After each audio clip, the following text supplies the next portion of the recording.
Well, growing up, there's a lot of words that I don't believe that you need to use in this world. So I'm going to stay away from one of them that I really don't like that can really hurt people's feelings. But I'll tell you what it was to me. I always was considered bigger than most people because I was growing fast. And there were a lot of awful words used that can really, you know, get on your mind and sit at home and think about. So when it came time to thinking about what I wanted to do forever, which was make music and make it with the best friends I could possibly find and that have now, we chose kids that in my mind were special because they were unique in the fact that they were themselves and were all right with themselves. But the interesting fact to that, I guess the negative fact to their originality was that more times than none, the majority would not accept that originality because it wasn't normal. And these were the kinds of kids that we wanted to represent.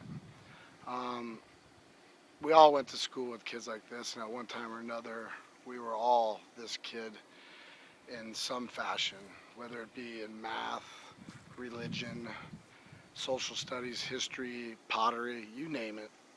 There's always that one kid that is picked out.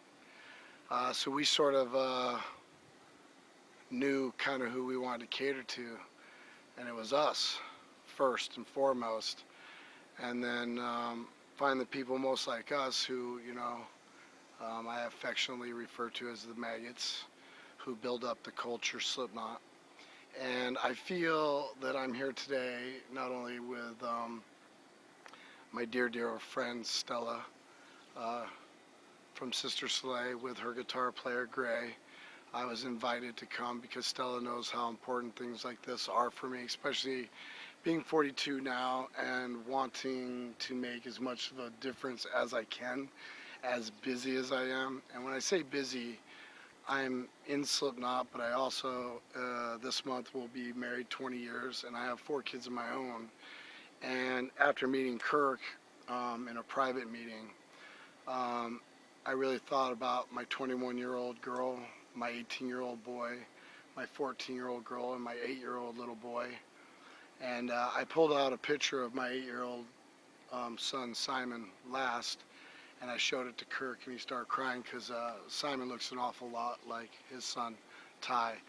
And it tied everything together, And I'm just here to make a difference always, as much as I can. And sometimes these differences just appear out of nowhere. And you can make that choice, kind of like he spoke about today. You can ignore it.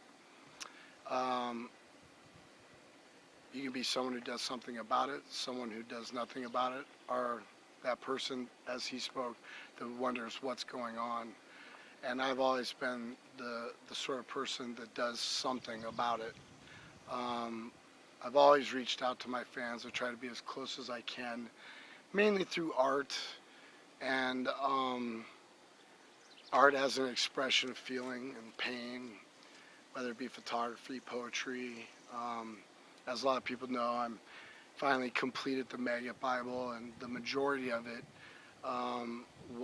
is stories about, the band that I'm in and how it's helped them through their lives in very important times where they weren't accepted and potentially bullied and outcasts. And, we don't tolerate that.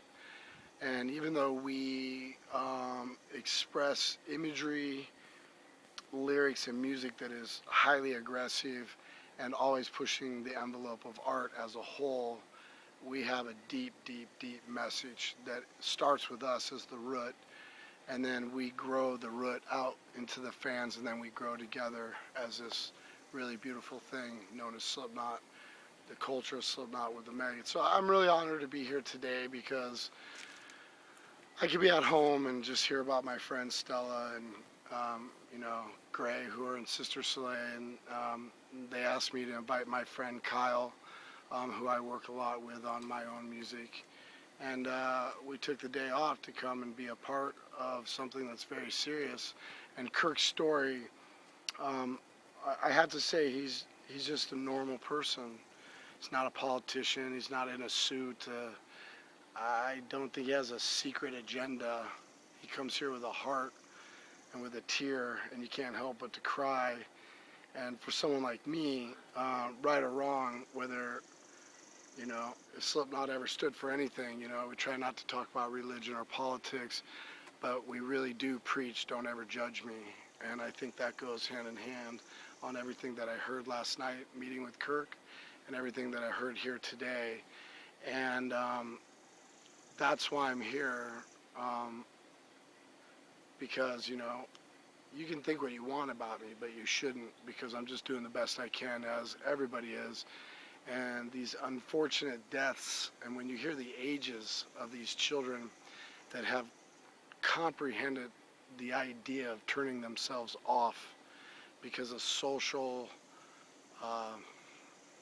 cultural, family, whatever it may be, and they put it together that they no longer want to be here, I can't help but to think about my own children, and I can't think of a better reason to be here today than to keep all those children that have taken their own lives because they've been bullied, because they were considered not normal, whether they were too small or maybe a different color, or just believed in things that people didn't understand.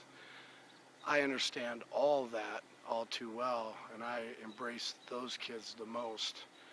And then I wait for the other kids to come around, and I watch the kids that have been bullied accept them, and that's what it's really about. But I'm here to help Kirk, help these kids that are here today, send a message around the world, and most importantly for myself is to continuously think about my 4 children.